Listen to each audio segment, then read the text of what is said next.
Boa tarde a todos. A gente está aqui para falar sobre uma pauta muito importante: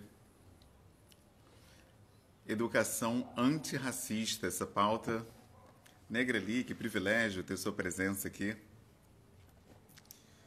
É sempre bom ter mais e mais pessoas se aproximando para falar sobre essa pauta essencial, que é a educação antirracista. A gente tem o tempo todo pautado essa questão e, ao mesmo tempo, a gente percebe que a gente fica meio que nadando contra a corrente, né? A gente se vê sozinho nessa discussão da educação antirracista, da desconstrução. Essa tem sido uma pauta exclusiva dos negros. Eu que agradeço, irmão, um privilégio. E é muito importante que a gente se una com o máximo de pessoas possível em torno dessa causa antirracista. Por isso eu acredito que é tão importante essa oportunidade de discutir esse tema com outros canais, outras plataformas, outras pessoas. E por isso eu estou aqui, por isso eu aceitei esse convite tão importante do Leandro, né? Porque falar sobre educação antirracista é essencial. A gente não deve ficar isolado, acuado. Eu acho que deve ser um trabalho em conjunto. E o nosso irmão Márcio Chagas vai falar com a gente sobre isso. E aí, meu irmão? Tudo jóia?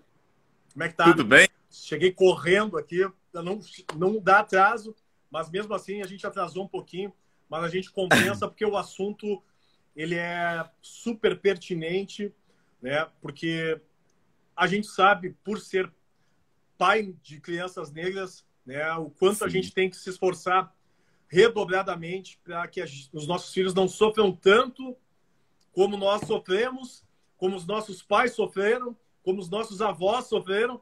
Então a gente tem que deixar um legado para que eles não sofram tanto quanto os nossos antepassados. Na realidade, é só deixar um terreno melhor, porque o sofrimento ele está no combo. De alguma maneira ela vai acontecer, ele vai acontecer. É doloroso, mas é verdade, irmão. Infelizmente, a gente sabe que isso vai cruzar o nosso caminho em algum momento, né? Bom, explicando mais uma vez, né, galera que não está ligada, a gente está fazendo uma ocupação aqui no perfil da Fordese. Eu sou Humberto Baltar, o idealizador do coletivo Pais Pretos Presentes, e convidei para estar comigo falando sobre esse tema tão importante o nosso irmão Márcio Chagas. E como eu não vou introduzir, né, apresentar, eu prefiro que você se apresente, que você fala melhor do que ninguém, né, para falar de si mesmo, falar da tua história, se você tem algum projeto no momento, o que está acontecendo na sua vida. Fala um pouquinho para a galera que está acompanhando a gente.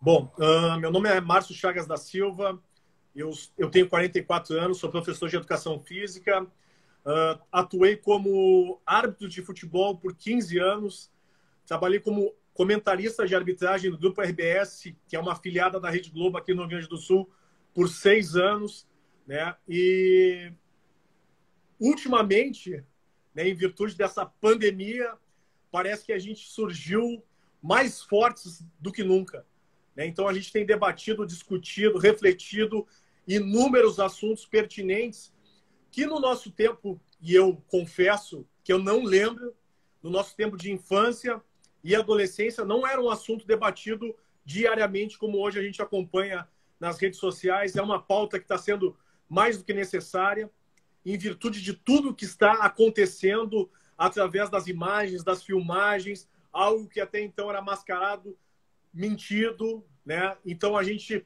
quando denunciava ou sabia de alguma situação de racismo, de violência policial, de abuso policial com relação à população negra, do genocídio da população negra, era algo meio que se diluía com outras notícias.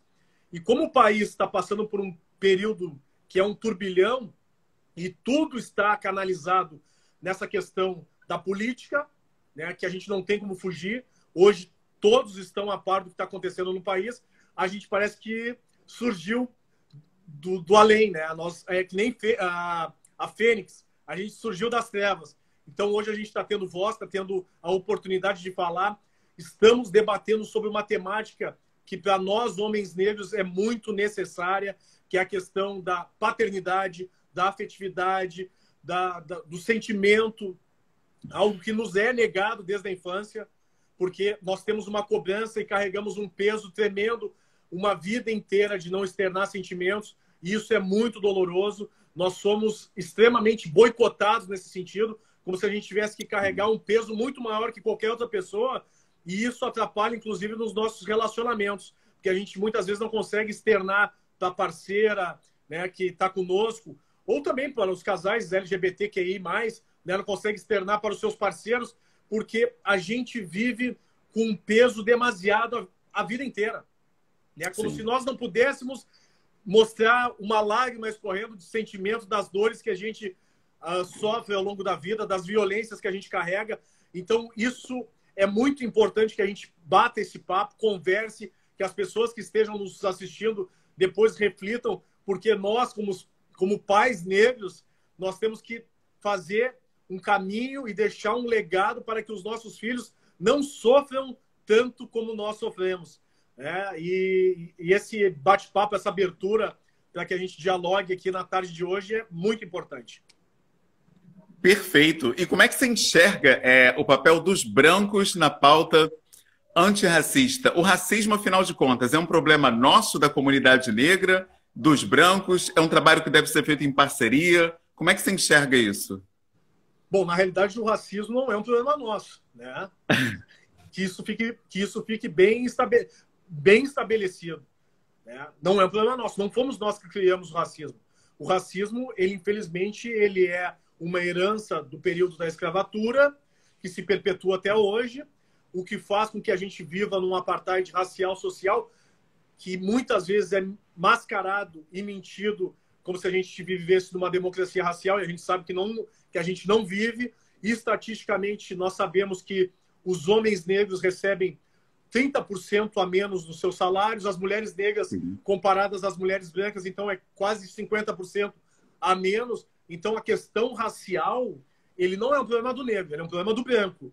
Mas o branco, para participar dessa luta antirracista, primeiro ele tem que reconhecer o seu privilégio, mas o reconhecimento de privilégio não é bater no peito e dizer, eu sei que eu sou privilegiado. Não, tu sabe que tu é privilegiado e a partir desse teu privilégio, tu tem que começar a buscar alternativas onde haja uma equidade para que as relações não sejam conflitantes, como acontece normalmente nos ambientes de trabalho, nos ambientes sociais, nos ambientes de lazer, né? Porque não é normal um país onde tem 54%, 55% da população autodeclarada entre negros, mestiços e pardos, que não se veja no convívio social da branquitude, negros convivendo de igual, né? Convivendo no lazer igual, não que esteja numa posição de subalternidade como normalmente acontece, servindo, ou sendo garçom, ou sendo um segurança, ou sendo um porteiro. Não que isso seja um demérito, muito pelo contrário, trabalhar não é demérito para ninguém. Mas enquanto a gente não observar e não tiver essa equidade social que está atrelada à questão racial, e as pessoas brancas não conseguirem abrir o espaço e sair da sua cadeira do conforto e do privilégio e adotar políticas públicas que realmente equiparem essa situação, a gente não tem como avançar. Perfeito, muito bom. E a gente percebe também uma outra discussão que caminha junto com essa, né? Que é a figura do branco desconstruído, né? Eu vejo que enquanto muitas pessoas dizem que deve ser feito um trabalho de parceria, eu vejo outras pessoas dizendo que o racismo é algo indissociável da branquitude, né? Que essa figura do branco desconstruído não existiria porque, invariavelmente, as pessoas brancas sempre vão estar reproduzindo o racismo, já que é uma coisa estrutural, na qual elas já nasceram com isso, reproduzem o tempo todo, e não teria como ser possível uma pessoa desconstruir o racismo. Existe essa possibilidade? A pessoa branca, ela pode deixar de ser racista? Faz sentido a gente acreditar nessa parceria?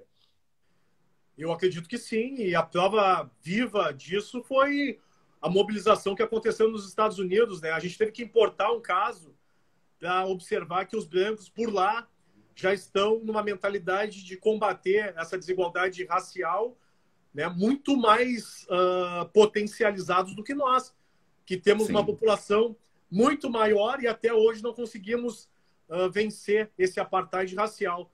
Então, eu acredito que os brancos consigam, sim, comprar essa briga, participar dessa briga, entender que essa mazela histórica que a gente carrega até hoje, convive no dia a dia, ela só vai ser vencida a partir do reconhecimento da parte da branquitude.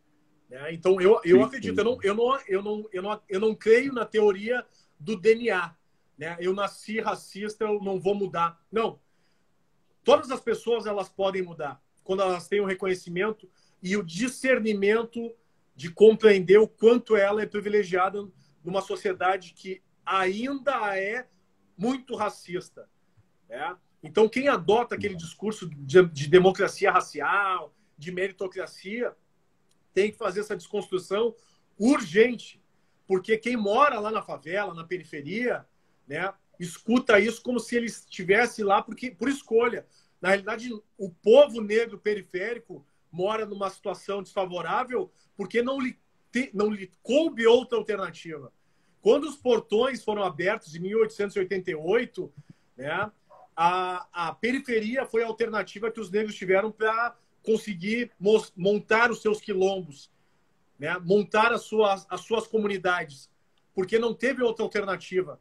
Né? Os negros não tiveram apoio e suporte para ter um terreno, uma casa, não houve preparação para trabalho, não houve nenhum preparo para que a sociedade recebesse os negros de uma maneira igualitária, que eles pudessem se desenvolver. Muito pelo contrário, foram jogados às margens, receberam os europeus, né, os Sim. italianos, os alemães, os poloneses, né, e simplesmente negaram quem trabalhou e construiu a riqueza dessa população branca por 400 anos.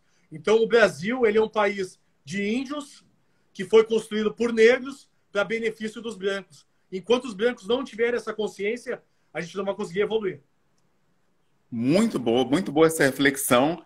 E hoje teve até uma discussão no coletivo Pais Pretos, que foi a questão da escola, né? Como é que você faz, né? Já que a gente está falando de uma educação antirracista, o preto que sai ali da linha da pobreza e tem uma certa projeção social, ele se vê num dilema muito grande com relação a onde colocar o seu filho, porque na escola pública ele vai ter mais crianças negras ou não brancas, e a criança vai se sentir mais ambientada, vai se ver entre iguais, e na escola particular, onde em tese vai ter mais recursos, recursos mais sofisticados de ensino, você vai ter uma menor quantidade de alunos negros, talvez nenhum, porque a gente sabe das questões socioeconômicas. Então, a questão que fica é qual é o direcionamento, né, para os pais e mães pretos? Matricula o filho na escola privada, onde ele vai ser o único negro na sala e a chance de sofrer racismo é maior? Ou a gente vai no ensino público ou na escola, talvez com valor mais acessível, onde tem um público mais homogêneo, né? O que que você acha? Como é que deve ser mais heterogêneo? Qual deve ser o comportamento aí dos pais e mães que estão vendo Esse é mais um dos dilemas do negro, né? Que é a escolha. Parece que a gente não tem direito à escolha. E quando a gente escolhe uma escola que de um poder aquisitivo maior, né? Sim, Consequentemente, nós vamos colocar os nossos filhos num ambiente que não está apto a recebê-los e automaticamente ele perde a sua identidade.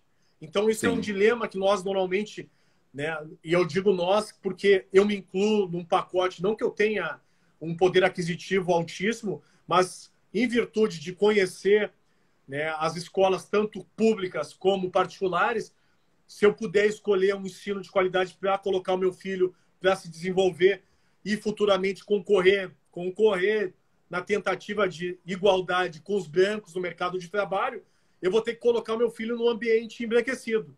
Mas corro os riscos que a gente sabe, da violência,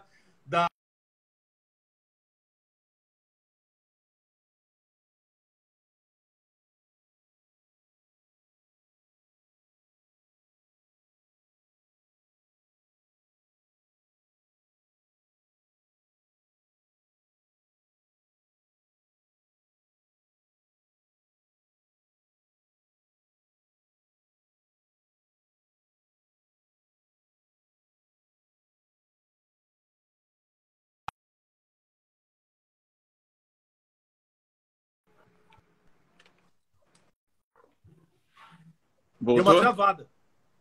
Travou, mas voltou. Voltou. Então, voltando. A gente dá um jeito e volta. Com Mas, certeza. na realidade, é um conflito porque a gente sabe que os nossos filhos vão passar por várias situações desconfortáveis. Por mais carinho e suporte que a gente fortaleça os nossos filhos, é na escola onde eles vão ter a primeira situação de racismo, os primeiros conflitos raciais.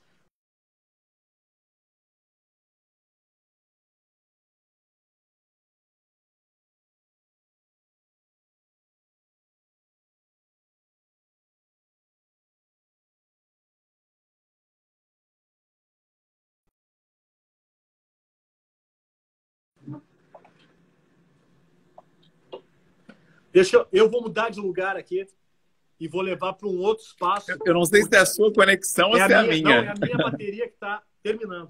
Deixa eu pegar ela aqui Ah, e vou levar para outro lugar. Calma aí. tá certo. Mas essa pauta, gente, é importantíssima. A gente deve falar sobre isso. E é muito importante que esse canal esteja dando, né, essa visibilidade para essa pauta, porque a gente vê que justamente o nosso silêncio está trazendo, né, as coisas para o estado em que elas estão. Né? Você vendo casos mais e mais sérios de racismo, né? Especialmente nas escolas com as nossas crianças. Por isso essa conversa é tão importante. E você estava ponderando, então, que a gente deve dar esse acesso aos filhos, né? A gente deve colocar numa escola com mais recursos, mesmo que ele seja um dos únicos pretos ali, ou é melhor buscar a representatividade, né, que se fala tanto? O importante seria buscar a representatividade, uma escola de qualidade onde houvesse essa equidade. Mas a gente sabe que essa escola com equidade racial só vai acontecer no ensino público. E, infelizmente, eu posso falar como professor que o ensino público ele é extremamente deficitário em termos de desenvolvimento do aluno por várias questões, né? Inclusive do espaço escolar, que ele não é o suficiente, falta professor,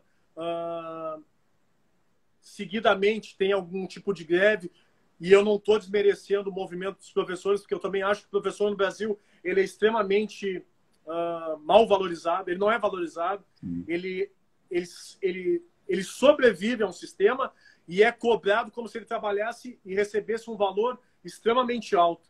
Então, eu fui professor público e parecia que meu salário nesse espaço era algo assim exorbitante, né? Porque a cobrança é demasiada. E há quem adote um discurso de que dar aula é somente um dom, que de repente tu não tenha que ter uma rentabilidade, um retorno financeiro adequado. No meu Brasil ideal, quem deveria receber os maiores salários seriam os professores. Porque para o Brasil estar e para essas pessoas se desenvolverem, médicos, advogados, dentistas, todos passaram pelos professores. Então, os professores deveriam ter um reconhecimento muito maior. Mas há uma inversão, né, completa no nosso país. Infelizmente, os professores eles não têm a valorização necessária e aí, automaticamente, cai essa responsabilidade para nós que somos pais. A gente busca um ensino de qualidade e esse ensino de qualidade hoje ele está restrito à escola privada. Então, a gente tem que colocar os nossos filhos no primeiro desafio, desde que eles começam a se desenvolver lá com 5, 6 anos, correndo o risco, inclusive, de perderem o seu nome, porque normalmente a criança, quando ela entra na escola, é quando ela perde o seu nome, se torna um apelido e carrega esse apelido até ele chegar no terceiro ano do ensino médio, né? Na minha época era segundo grau, mas hoje é ensino médio e com certeza ele se descaracteriza uma vida inteira porque ele carrega um apelido em virtude desse espaço embranquecido que não o reconhece como ser humano. Pô, nem fala, cara. Eu dei o azar de estudar na época que começou aquela novela Carrossel. Cirilo. Meu nome deixou de ser Humberto, eu virei Cirilo até... Eu peguei um pouquinho antes o Mussum, Tião Macalé, Vera Verão. Então, a relação sempre era no sentido pejorativo.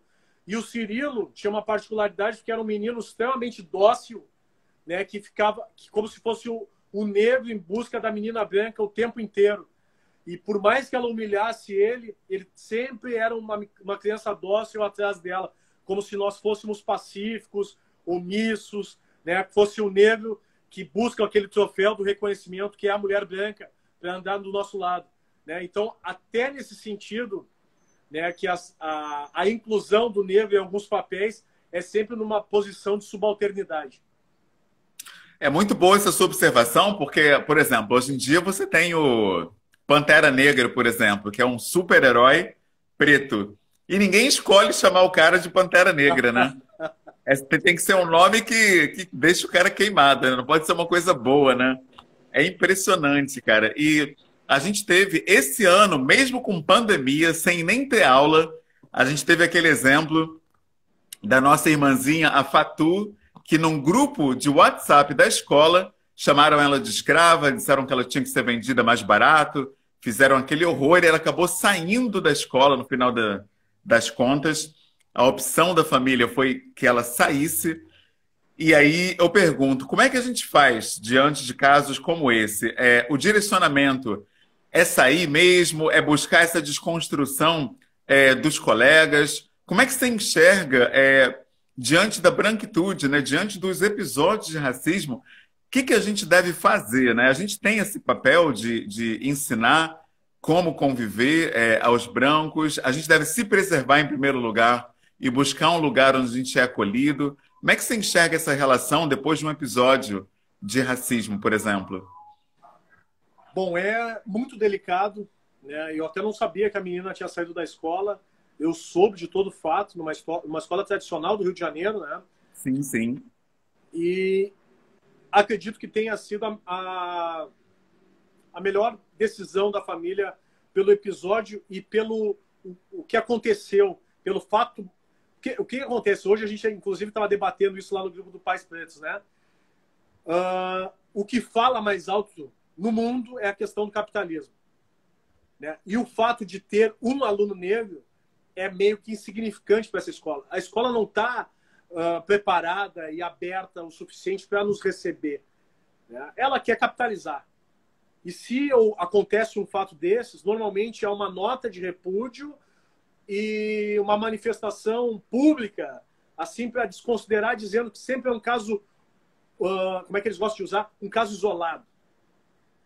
Só que desse caso isolado, ele acontece há mais de 400 anos. Os casos isolados de racismo, eles se perpetuam no nosso país, né? Então, a maior proteção que se tem dentro da branquitude é exatamente nesse sentido. O papel dessa escola seria expulsar esses alunos, porque o racismo ele é crime inafiançável, imprescritível.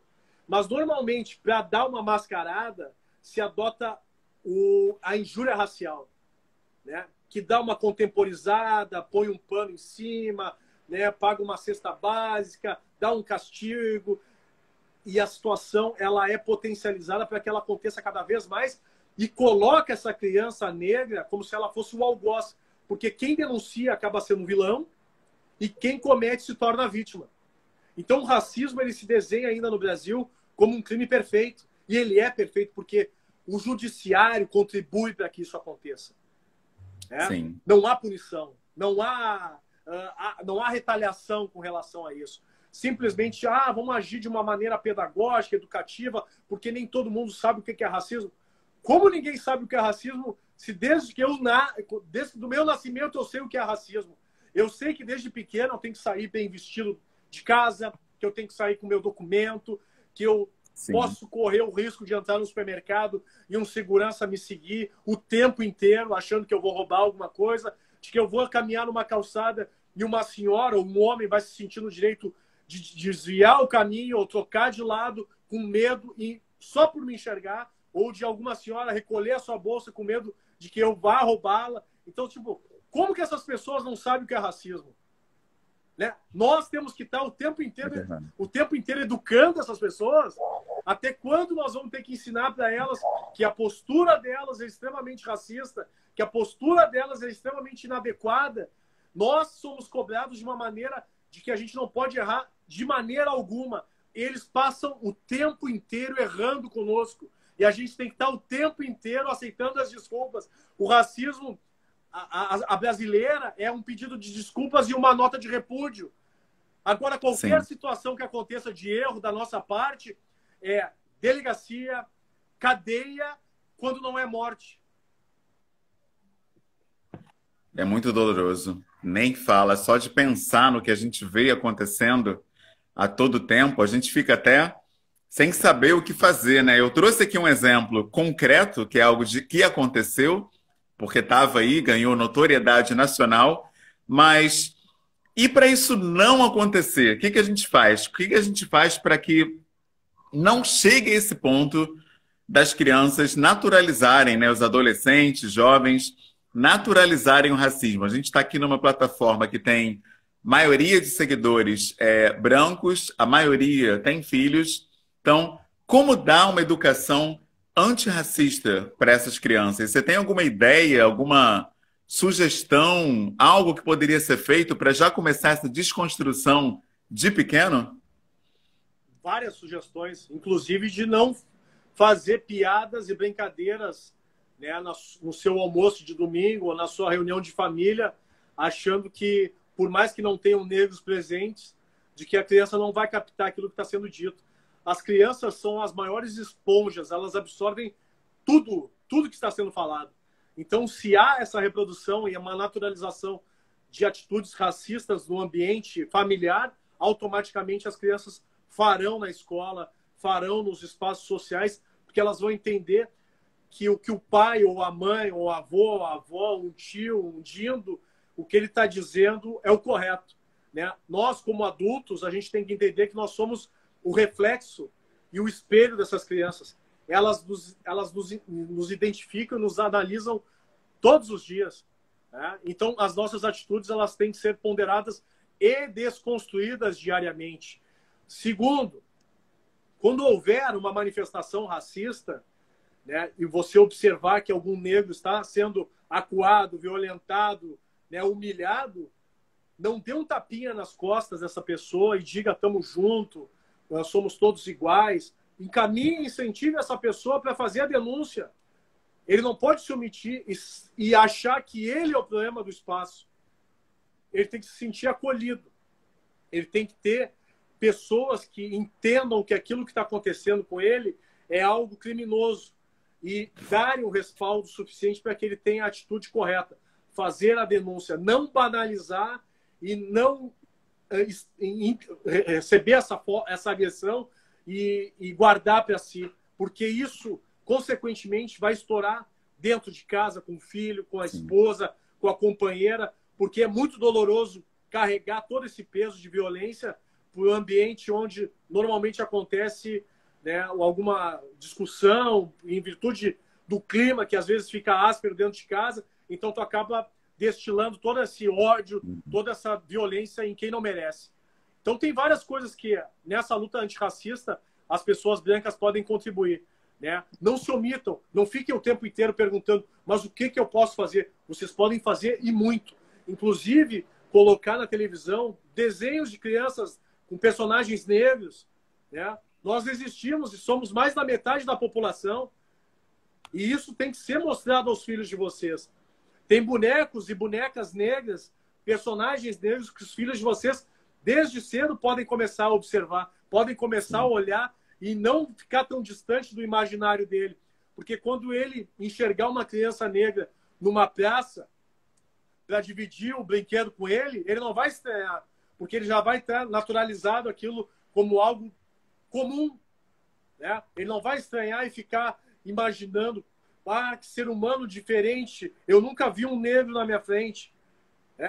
Então, várias situações. Levar os seus filhos em ambientes onde as crianças negras estejam brincando, sabe? Tem vários lugares que os negros, infelizmente, não frequentam, porque também tem esse auto-boicote de não frequentar pela maneira como eles são tratados. Então, pegue o seu filho, leve numa praça que normalmente vocês não frequentam, porque acham que, de repente, lá os negros vão ter uma conduta diferente. Comecem a socializar, comecem a mostrar que as pessoas elas têm que conviver desde cedo para não ter esse choque cultural quando se tornarem adolescentes, adultos, que nós temos como conviver de uma maneira harmônica socialmente. Perfeito, muito bom. A gente tem um relato aqui doloroso, né, da nossa irmã Nega Liu, que coloca: o meu filho tinha apenas 6 anos, que eu sempre trabalhei a autoestima dele, e quando ele sofreu na escola, ele veio me contar. Ele falou: mãe, aconteceu algo que tu não gosta hoje na escola. Imagina, uma criança de 6 anos apenas já ser menosprezada pela cor da pele, né? Eu não consigo nem imaginar, né, como abordar isso, né? Você tem 2 filhos, você já passou por isso ou ainda não, graças a Deus, ainda não chegou na tua porta esse problema do racismo com os filhos? Já passei com meu filho, com o Miguel. Eu conheço a Liu. A Liu é uma negra aqui de Porto Alegre e a gente conversa seguidamente sobre essa questão, né? E porque aqui no Rio Grande do Sul a gente vive num apartheid racial muito forte, né? Não Sério? tem... Sério, sério. Caramba, eu não sabia não, rapaz. Tem. Eu brinco sempre quando eu falo, mas brinco de uma maneira não romantizada, de que a gente vive num Mississippi. Então tem lugares de preto e tem lugares de branco. Caramba! Bem desenhado. Não tem democracia com relação à questão de convívio racial. E normalmente os nossos filhos, eles estão nesses espaços e correm o risco, né? E esse relato da Liu, ele é bem corriqueiro com as crianças negras que estão nesses espaços embranquecidos, né? Eu já passei, sim, com meu filho na praça. Eu moro na frente de uma praça considerada de classe média alta, né? E normalmente quando eu levo os meus filhos para brincar ali, os meus filhos são as únicas crianças negras que estão ali brincando. Então, se eles não estão brincando entre eles, né, eles não enxergam outras crianças negras, como se eles fossem os únicos. Então, para eu dar um convívio com outras crianças negras, eu tenho que sair dessa praça e do bairro e ir para um outro bairro para que eles consigam entender e brincar com crianças da cor deles. Porque aqui eles não vão brincar e não vão enxergar, né? E o fato que aconteceu foi exatamente aqui na praça. Meu filho gosta de jogar futebol, eu estava jogando futebol com outros meninos, e um menino, sempre que o meu filho estava com a bola, ele parava na frente do meu filho e começava a fazer um sinal de macaco, né? Fazer um gesto de macaco. Eu olhei uma vez, eu disse: não, eu tô imaginando coisa, né? Olhei a segunda, eu disse: não estou imaginando coisa. Na terceira, eu entrei nessa quadra e perguntei para esse menino assim: quem é o teu pai? Ah, meu pai está lá. Eu disse: beleza. Eu fui até o pai do menino e disse: olha só, se o teu filho fizer mais uma vez, eu vou chamar a brigada militar para te prender. Ah, mas o que aconteceu? Eles são crianças. Eu disse: negativo. Se o teu filho está fazendo isso, é porque ele aprendeu contigo ou com alguém. Então, se o teu filho fizer mais uma vez com o meu filho, eu vou chamar a brigada militar, que é a polícia militar, e vou te prender. Eu vou te dar a chance ainda de avisar o teu filho para não fazer. E aí ele pegou o filho e saiu da praça. Ele foi embora. Porque, com certeza, essa criança estava reproduzindo algo que dentro da casa dele era natural e normal de fazer esse tipo de manifestação, né? E para eu não me indispor e não correr o risco daqui a pouco de até brigar na praça para o meu filho ver, né, eu fui e falei com esse pai que, de certa maneira, se sentiu ainda ofendido, dizendo que era algo de criança, que eu não tinha que me exaltar e entender que aquilo ali, eles se resolviam entre eles. Eu disse que negativo, que o racismo tinha sido passado para essa criança por algum responsável. E ele ia se responsabilizar pela atitude do filho dele. Então ele resolveu pegar o filho e ir embora. Mas é algo que eu me preparo há muito tempo e sei que vai acontecer muitas vezes ainda. Então eu tenho que fortalecer os meus filhos cada vez mais, né, nessa questão da autoestima, nessa questão do conhecimento, de entender a história desde pequeno, botar alguns materiais didáticos, né, desenhos, como a história do Quiricu e outros tantos que a gente tem à disposição, e mostrar para eles: nós somos descendentes, né, de reis, nós não viemos para cá, para o Brasil e para outros lugares do mundo, como escravos. Nós fomos, o povo negro foi escravizado, o povo negro construiu esse país. Nós temos uma importância muito positiva nesse país, porque esse país só foi erguido em virtude de muito sangue, muito suor, muita dor do povo africano que contribuiu na construção desse país. Então a gente tem que enaltecer o quanto os nossos antepassados, os nossos ancestrais foram fortes nessa construção de país. Por mais que se negue, por mais que os nomes dessas pessoas que contribuíram não sejam reverenciados como deveriam. Perfeito, é muito bom. E a Nega Lil, ela deu a repercussão aqui, né? A consequência, né? O desdobramento dessa história. Ela disse que foi na escola e aí falou com a orientadora, só que teve uma blindagem para que ela não falasse com os pais da criança. Ou seja, normalmente o que a escola faz é colocar um pano quente para que a gente não vá até as consequências finais, né, que seria um confronto, um enfrentamento, para problematizar o racismo de uma maneira maior, de forma que isso mude. Como é que a gente age diante disso? A escola chega e faz aquele cerco protegendo não só a criança racista, como os pais. Às vezes você não consegue nem saber quem são os pais ou quem foi a criança. A própria coordenação diz, não, é coisa de criança e tal. E como é que... Existe algum meio da gente cruzar, romper essa barreira? Ou realmente a escola, por ser, geralmente, né, de gestão branca, a gente vai estar nadando contra a corrente mesmo e não tem jeito? Bom, a gente sabe que a gente tem que quebrar estruturas, né? E nosso papel hoje como pais é exatamente esse. A blindagem entre eles é um processo que se perpetua estrategicamente, né? Eu gosto sempre de dizer, e já comentei anteriormente, né, de como o racismo se desenha no nosso país. Ele é um crime perfeito.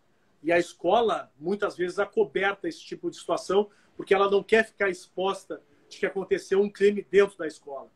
Então, ela protege, né, principalmente quem comete o crime. Sim. E não a pessoa que sofre com o crime, né? E muitas vezes o caminho é a retirada de quem sofreu. Porque, como hegemonicamente 95%, 98%, vamos botar 98% das escolas particulares, ela é de pessoas brancas, é muito Sim. mais fácil ela retirar a criança negra, que está sendo o problema dessa escola, né? Porque não foi preparado os professores, não foi preparado o ambiente para receber essa criança, por mais que os pais paguem a mensalidade igual aos pais brancos, é muito mais fácil, Sim. no final do ano, encaminhar aquele velho convite a se retirar da escola, porque não estão se sentindo aptos a conduzir uma situação de um conflito, né, acreditando toda a culpa a esta família negra, que normalmente fica pingando, né, de escola em escola, até que chegue num espaço onde o seu filho vai ser bem recebido. Mas a gente tem que quebrar estruturas. Hoje, Bom. eu estou no nível de Malcolm X com Muhammad Ali.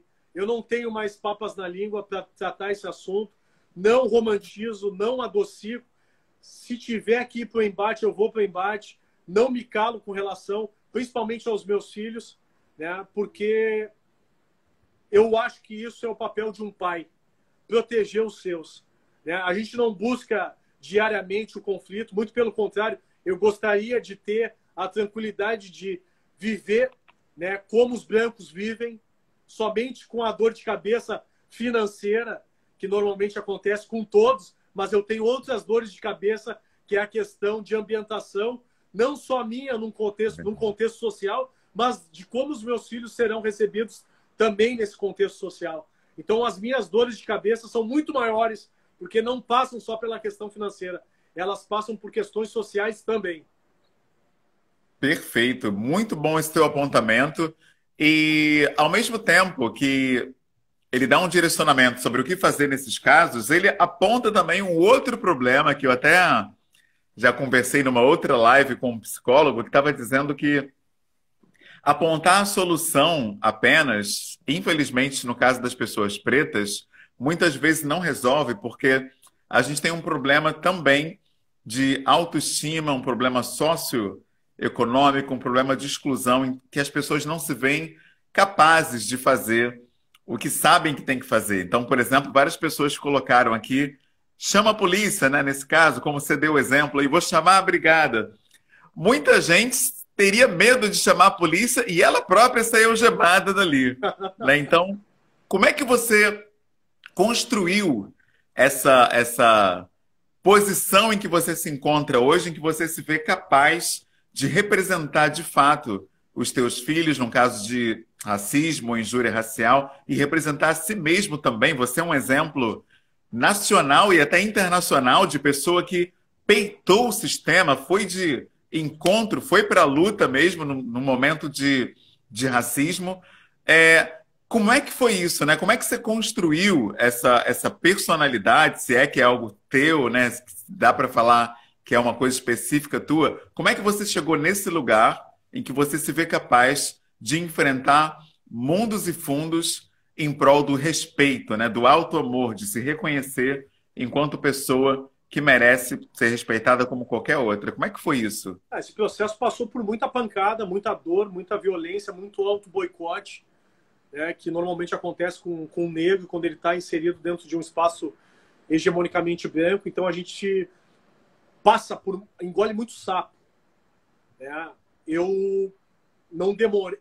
Dentro da minha casa, os meus pais nunca romantizaram essa questão racial. Sempre teve uma cobrança e um diálogo aberto com relação a isso. Mas muitos fatos que aconteceram na minha vida, tanto na infância como na adolescência, eu me calei com receio de que daqui a pouco os meus pais pudessem ter uma atitude adversa e que me impossibilitasse o convívio dentro desse espaço, que de certa forma eu queria estar ali, mas eu queria estar ali sendo respeitado igual aos demais. E muitas vezes eu tinha que me sujeitar a algum tipo de violência, algum tipo de piada, algum tipo de brincadeira, para não me tornar o cara chato o tempo inteiro. Né? E fora que a gente não tem a oportunidade de conhecer realmente a nossa história desde cedo.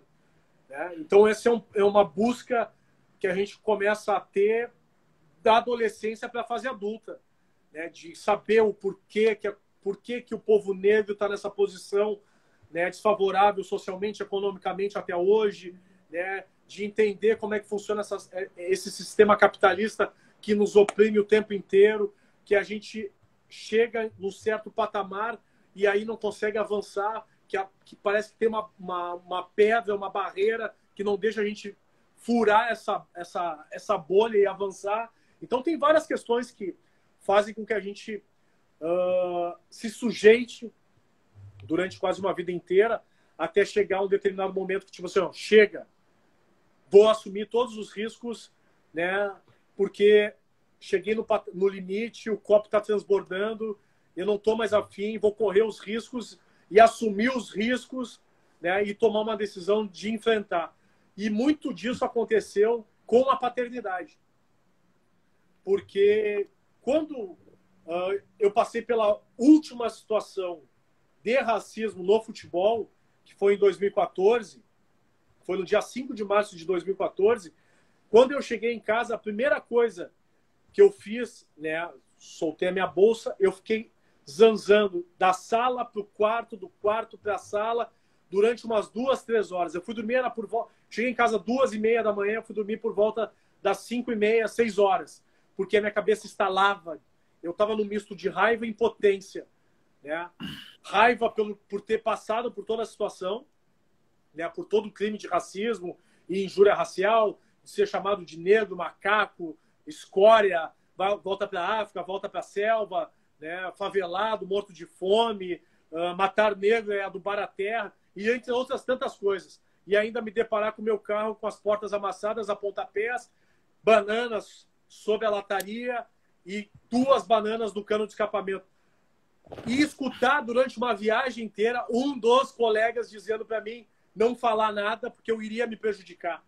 Sendo que eu tive que parar o carro no caminho e dizer para ele, cara, olha só, se tu não tem nada para me falar de forma positiva, daqui a pouco eu vou parar o carro e vou te deixar na estrada porque tu não está contribuindo absolutamente nada comigo. Eu já sei o que eu vou fazer. eu tenho 37 anos, eu sou pai de família, e se eu me acovardar e não fizer absolutamente nada, eu não vou estar me boicotando somente, eu vou estar sendo um covarde para o meu filho, que daqui a alguns anos vai botar o dedo na minha cara e vai dizer o seguinte: por que tu não fez nada? Por que tu me cobra e quando tu teve a oportunidade de fazer algo diferente, tu não fez absolutamente nada? Então, muito das minhas ações vem em virtude dessa obrigação de paternidade, de demonstrar algo que seja positivo, para que quando os meus filhos, se porventura passar por uma violência e um crime tão pesado como esse, saibam como eles têm que agir. E que eles não vão estar sozinhos, porque eu vou dar o apoio e o suporte para eles de levar essa história adiante. Então, muito dessa maneira que hoje eu falo de uma forma emblemática, uma forma forte, vem da paternidade. A paternidade, ela fez com que eu me libertasse de vários fantasmas, vários medos que me carregaram, que me acompanhavam, né, na minha vida, por esse receio de perder determinado privilégio, determinado espaço, né, adquirido. Quando eu tomei a decisão de denunciar, eu sabia que os riscos, né, de acabar com a minha carreira, eu iria correr, e foi o que aconteceu.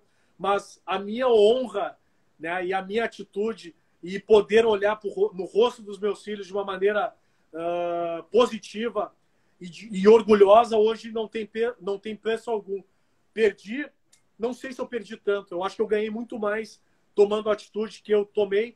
De repente, a questão financeira, óbvio que teve uma perda, não seja tão significativa daqui a alguns anos, quando os meus filhos tiverem a consciência e a noção de tudo que aconteceu, porque eles vão levar, né, o nome do pai deles e vão, né, se porventura alguém falar do pai deles, eles vão dizer: não, o meu pai nunca foi covarde, o meu pai se posicionou. Inclusive, ele teve que sair da arbitragem de futebol, onde ele já tinha um reconhecimento tanto nacional como regional, por minha causa, em virtude do compromisso que ele tinha da luta de combate ao racismo. Então, para mim, eu saí muito mais vitorioso do que as perdas que eu tive financeiras em virtude dessa atitude.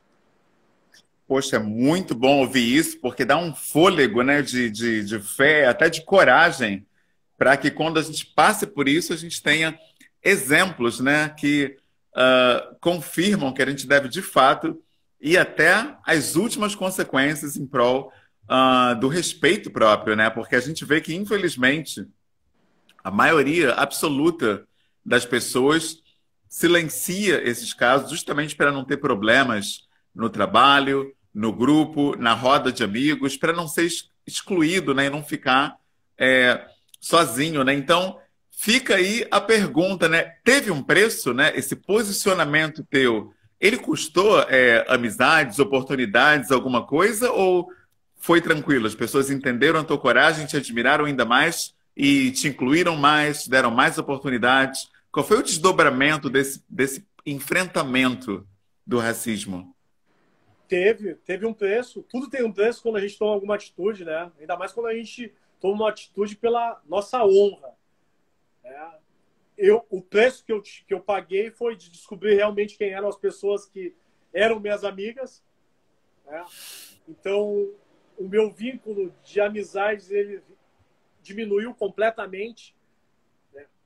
Principalmente das pessoas brancas que conviviam comigo, né? Que eu via que esse convívio ele não era por amizade, sim por interesse, porque eu me posicionei contra um sistema que é hegemonicamente branco. E eu, até hoje, eu falo abertamente de tudo que aconteceu, né? Para as pessoas terem uma dimensão do quanto isso foi impactante e importante no meu desenvolvimento como homem negro. O processo na esfera civil, ele fechou o ano passado, teve um desdobramento e eu ganhei a causa, um valor de R$15 mil. Então, para vocês terem uma noção de como a justiça interpreta um caso e um crime de injúria racial e racismo no nosso país, mas não é a questão financeira que pesou, até porque R$15 mil não resolveu a minha vida, muito pelo contrário, ele me deu muito mais dor de cabeça, mas a questão da vitória em si me fortaleceu para que eu trouxesse cada vez mais forte esse assunto. né, de dizer quem são as pessoas que estavam envolvidas em toda essa situação, desde a Federação Gaúcha de Futebol, que simplesmente virou as costas para mim, e hoje eu sou um algoz e não posso entrar nesse espaço. Não posso entrar nesse espaço. Eu representei essa instituição, essa entidade por 15 anos, participei de 10 campeonatos gaúchos da primeira divisão, fui eleito melhor em 5. Em 5, de 2004 a 2014, eu fui indicado em 8 como o melhor do campeonato e ganhei em 5. E hoje eu não posso entrar nesse espaço porque os racistas não querem que um negro tenha voz e se posicionem quando acontecer situações dessas. E a represália que iria acontecer comigo, que acabou não acontecendo, mas aconteceu com os poucos que ficaram, nenhum árbitro negro de 2014 em diante puderam apitar o Campeonato Gaúcho da primeira divisão. Então, o sistema ele é extremamente racista. O futebol ele é extremamente racista. O futebol, hoje eu posso dizer, sem medo algum, ele é uma representação contemporânea da escravatura, tanto que se fala abertamente de termos escravocratas como compra e venda de pessoas, de passe livre quando chega numa determinada idade, né? Onde os negros eles só têm representatividade dentro das 4 linhas. Quando eles saem das 4 linhas, eles ficam completamente invisibilizados. Eles não ocupam posição de poder como treinadores, preparadores,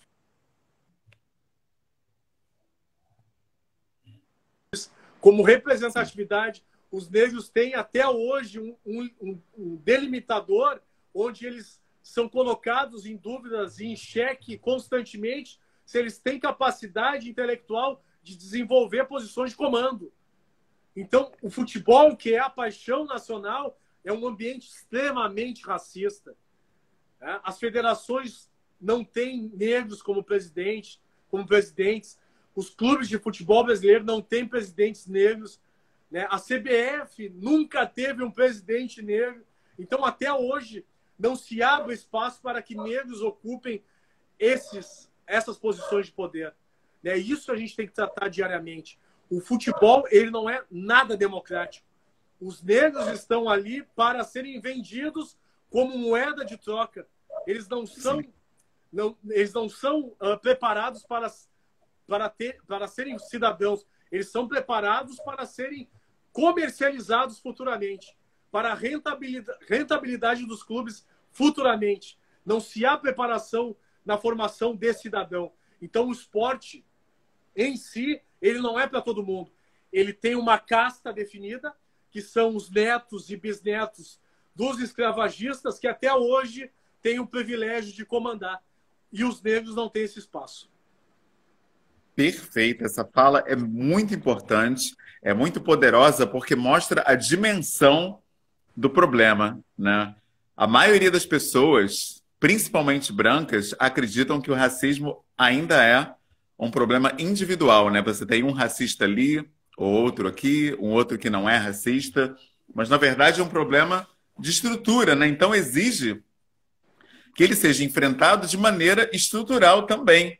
Ou seja, não é só enfrentar casos isolados, é preciso que se faça toda uma mudança social para enfrentar isso, né? Desde a época da escola, educação infantil, educação básica, até a creche, né? Porque houve algumas denúncias recentemente que crianças pretas ficam menos tempo no banho de sol, menos tempo no parquinho, trocam a fralda menos vezes, já teve esse tipo de fala. Então o racismo alcança a criança até no berçário. Inclusive das avaliações das escolas de reprovação para alunos negros serem bem maiores se porventura o educador não conhecer um pouco desse aluno. Então ele não leva em consideração. E aí eu te digo, com propriedade, situações que aconteceram comigo na época que eu era um aluno bolsista, por ser atleta, num colégio particular, reprovei no 3º ano em 2 disciplinas. Uma foi por 0,2 e uma outra por 0,4 no 3º ano. 3º ano.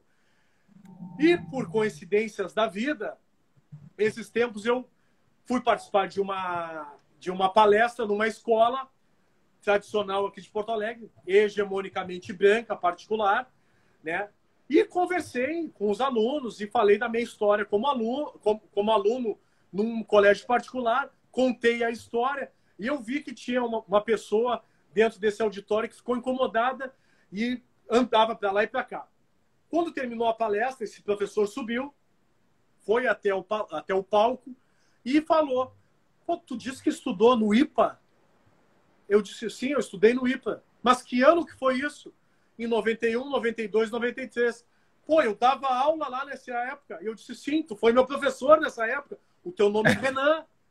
Só que o fato de eu estar lá, para ti era indiferente. Eu era um aluno invisível. Porque ter um aluno negro nessa escola não modificava absolutamente nada. Porque eu estando ali, eu não estando ali, não ia mudar absolutamente nada. Tanto que hoje tu está me dizendo que tu não lembra de mim para te ter a noção de quanto eu era invisível na escola para vocês.